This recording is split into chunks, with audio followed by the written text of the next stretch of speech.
বলুন বলুন। হ্যাঁ, আমরা তো এই হোটেলে এসেছি বেশ 3 দিন ছিলাম। কি বলবো, এক কথায় অসাধারণ। আমাদের যে কটেজের সামনে একটা লন রয়েছে, সেখানে আপনারা দেখতেই পাচ্ছেন এই ফটোতে, চেয়ার পাতা, ছাতা পাতা, সেখানে আমরা ব্রেকফাস্টও খেয়েছি। অনেক সময় এদের আলাদা করে লাঞ্চ রুম যেটা রয়েছে, খাওয়ার জায়গা, ওটাও খুব সুন্দর। আর আমাদের যে কদিন ছিলাম, যারা এখানে তত্ত্বাবধানে রয়েছেন এই কটেজের ভাইরা, আরেকজন দিদিও রয়েছেন, আর এই হোটেলের যে ম্যানেজার সৌরভ, প্রত্যেকের ব্যবহার আর যারা আমাদের যত্ন করে কদিন খাইয়েছেন, রান্না তো কি বলবো অসাধারণ। আমরা বাড়িতেও এরকম এত সুন্দর রান্না আমরা করতে পারি না। যাই হোক, আমাদের যেরকম হেলদি খাবার ছিল, মানে অত রিচ ছিল না, কিন্তু মানে রান্না অসাধারণ। আমরা ভীষণ খুশি এই হোটেলে থেকে। তো আমরা এই হোটেলে পরিষেবা পেয়ে অত্যন্ত খুশি।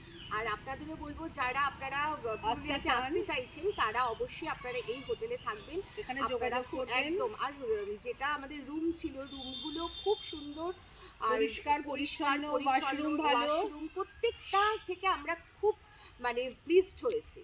আর কি কিছু বলবেন? ঠিক আছে, আমরা সবাই আমরা সবাই খুশি। দারুণ দারুণ দারুণ দারুণ।